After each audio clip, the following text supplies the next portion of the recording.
Welcome back, you guys, with another episode here on Chef Chronicles. Now, you know your girl's been busy, but of course she has this energy for you guys today, and she is going to go ahead and continue with a lesson of no wasting our products. Now, whether you want to experiment or you have bought way too much product and you want to go ahead and make something, this episode is for you. And today's item that we are going to be using is watermelon. Now, as the seasons change, watermelon definitely might not be in stock. So you will definitely go ahead and bookmark this video for a later use. So when you do have watermelon, you could go ahead and get creative in the kitchen. Now, before we go on with today's video, we are going to talk about this wonderful fruit that we all purchase in the store and how it definitely grows a little bit. Now, if you are a farmer or a person who grows your own fruit, this could benefit you or it may not. Whatever information will help you grow. Now, when you are purchasing a watermelon before it gets to the store near us, it definitely goes through 5 stages to ripen, right? The very first stage is the sugar production. The sugar production is when the watermelon grows, the leaves use the sunlight to create sugar, and that comes from photosynthesis. The starch conversion is definitely all that starch in that wonderful red or pink flesh eating that we all enjoy definitely turns into sugar, and that is how it becomes sweet. Now, the third stage is definitely color changing. That comes from chlorophyll, the green pigment, which is the outside that breaks down as it ripens. This is how that flesh that is inside of the watermelon, the ones that we consume, whether it's red or pink, that's how it gets its color, right? Of course, the fourth stage is seed development. Not going to give you too much information on that because it was not much. It's just basically seeds, right? And the very last stage is the enzyme that breaks down the cell walls inside the flesh that makes the watermelon juicy and soft. So when you are in the supermarket, you're definitely going ahead and purchase a watermelon. Everybody's first thing is to knock the watermelon, and if it sounds hollow, they definitely would buy it. Now, some other techniques that you can tell that the watermelon is ripe is by looking at the way how the watermelon grows, right? So you will go ahead, turn your watermelon over, and if you see, I have this wonderful yellow spot right here on the bottom of my watermelon. And this is basically indicating that this was the underside of where the watermelon was laying down. So that is another indication that you can definitely tell that your watermelon is ripe. There's another way that you can tell that your watermelon is ripe, but that comes from when we open it, and I will definitely show you and explain to you a little bit on, but I'm going to talk to you about it now. So when you cut open the watermelon, you definitely can tell that your watermelon is ripe is by the thick white rind inside. This protects the juicy red flesh that we all consume from damage. So now it comes down to storing our watermelon, whether we have it. Watermelon can definitely sit depending on if it's underripe or if it's ripe, you have a couple days. But if it's underripe and you're trying to ripen it a little bit, it can sit a little bit more longer. But once you cut open a watermelon and you want to store it away from later use, you would definitely go ahead and wrap it up in plastic wrap, whether you're just eating half or the whole watermelon. Another way you can definitely store a watermelon is keeping it inside airtight container.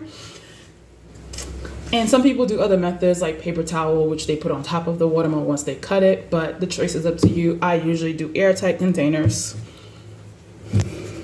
After we cut our watermelon, now this part is very crucial, whether you're purchasing fresh cut watermelon inside the supermarket or your watermelon at home is in the fridge. You can definitely tell that the watermelon has gone bad by the color of the red flesh. It got to be either red or pink, right? If it's not red or pink, it looks brown, gone bad, throw it away, right? The texture of the watermelon should be crispy, juicy when you are looking at it. It should still have that bright pink or bright red, that red color that you are going to consume. Now, if it's soft, mushy, you know, trash, don't eat it. Of course, the smell. Now, if it has a smeller, like a sour smell to it, trash it. And the last thing that you will notice that the watermelon has gone bad, and this is my preference where I tell people stay away from watermelon inside a supermarket because you never know when that watermelon was cut and if it was going to be thing. But I literally look at the fresh watermelon that has been cut inside the supermarkets, and if it has like a pool of liquid, or it could be any of the things, a combination of all, but definitely like a pool of liquid, you don't want to purchase it because watermelon that has that pool of liquid comes from excessive moisture. So my pro tip, stay away from fresh cut watermelon unless it looks pretty presentable. If it has that pool liquid, don't purchase it. Okay, so now that we got all that away, it is time to begin our episode. So the very first thing I am going to do is get a nice cutting board with the nice paper towel underneath it so that my board is stable, get my knife nice and sharpened. And the second thing I'm going to do is get a bowl. Then I'm going to go ahead and wash my watermelon all outside because watermelon definitely stays on the dirt and you want to make sure it's clean. After we done wash our watermelon and dry it off, of course, food, any type of ready to eat food, which this is called ready to eat, which is basically a fruit or any type of cheese, which is basically considered ready to eat. Things like crackers, you definitely want to wear gloves when you are doing it. But if you are home and you're just consuming it, that choice is optional. But as a chef, you have to wear gloves. In the restaurant, we're gonna roll up our sleeves and get this bad boy cut. Okay, so we're gonna go ahead and cut off the ends with a nice sharp knife so it can have a nice stable spot on the watermelon.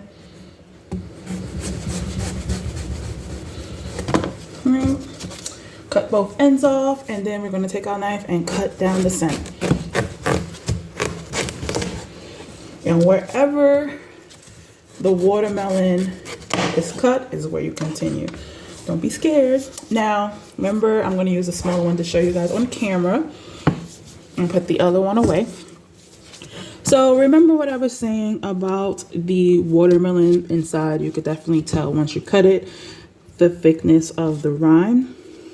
If it's soft and mushy on this white part area, it's definitely not good. If you definitely look inside the watermelon, you cut it, it may have different types of shape, but this is exactly a nice beautiful watermelon. It should look like this. It shouldn't have any cracks inside of it. Perfect. So we're going to take our watermelon, and this part is a little bit time consuming because this video is what? No waste. So we're going to go ahead and peel our skin of the watermelon. You could use your knife. I'm just using a potato peeler. If you're comfortable with using your knife, I am, but for video purposes, I'm going to show you the potato peeler because I am trying to save the white flesh by removing the green part as much as possible.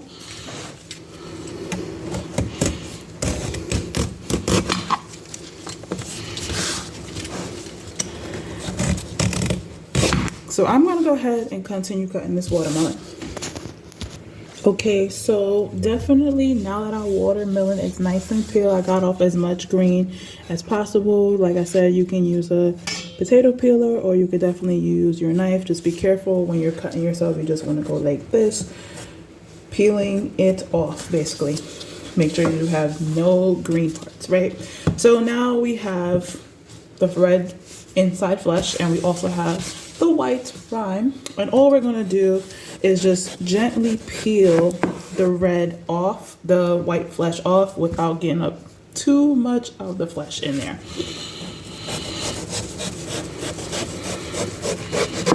That is all we're doing, trying to peel without getting too much of the beautiful red flesh. Now, if you do get a little bit of red flesh, all you gotta do is just gently peel. We'll gently scrape it off.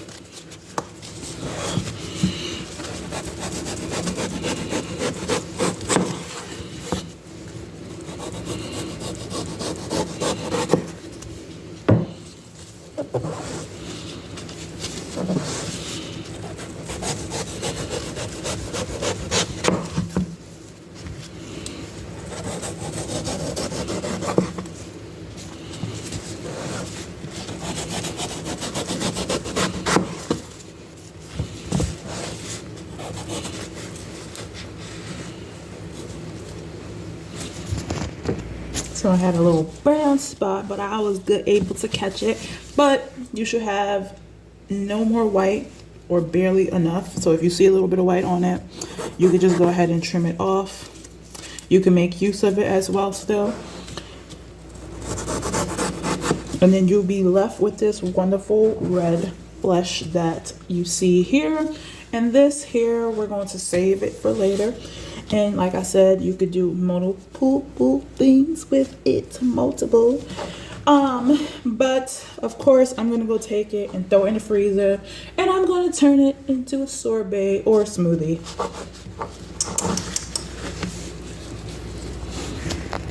Now you know I gotta check the ripeness of my watermelon. So cube it up to nice chunks, and I'm gonna taste to see. And if you're going to taste test with any fresh fruit, all you got to do is change your gloves and put on a new one. So now we're just cutting our last watermelon. I'm doing little rings, and as you can see, our watermelon is nice and crispy. So this is perfect. Now you see when I move my cutting board, you can see, if you can't see it, but it has a little bit of juice. That is good. It's not in pool of juice. That's another why I said that. So I'm just cubing these and throwing these in the freezer.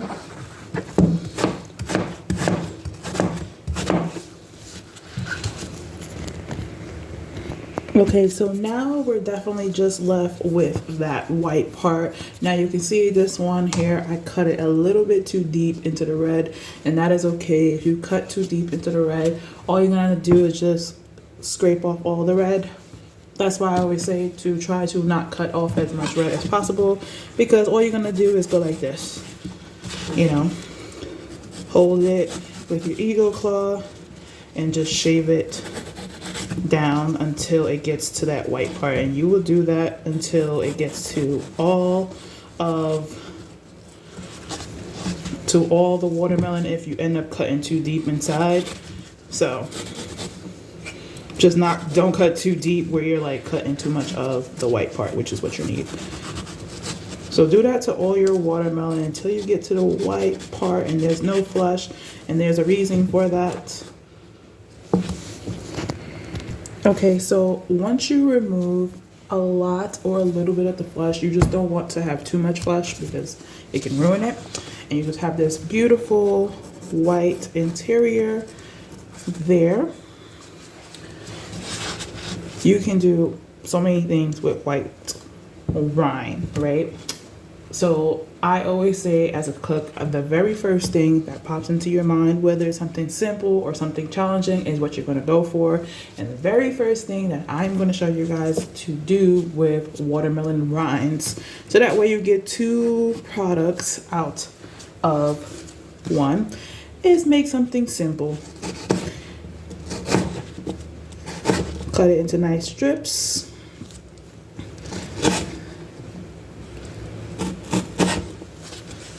You could definitely cut it in half to make it more smaller, which I'm gonna do that. Cut it in half so it's like that.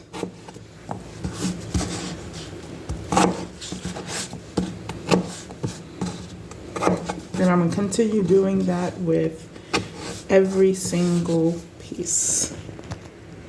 Okay, so I cut them into a decent size, which I cut them into strips. You could definitely cut them a little bit smaller if you want, but I want to have, you know, a few bites inside one. Plus, I didn't want to cut it too small. And as you can see, a little bit of flesh is still there, but you could get as much as you can. That's okay. And then I also cut them into thicker pieces here in this bowl. So the bowl has the thicker pieces and these have the thinner pieces. And I'm going to go ahead and cook this on the stove until they're candy eyes. So in a pot, we're going to go ahead and add equal parts sugar and water, of course, and we're going to stir this until the sugar dissolves like we normally do to make simple syrup, and then bring it to a boil. So now that our water is boiling, we're going to go ahead and add our rinds to this and cook it for 45 minutes to an hour. So don't forget to add some lemon juice inside to your liquid that's boiling. I added a pinch of salt just to cut back on the sweetness. So again, 45 minutes to an hour on a low simmer. So I wanted to take out what is the product that looks like. So you definitely want to look for something that is translucent like this.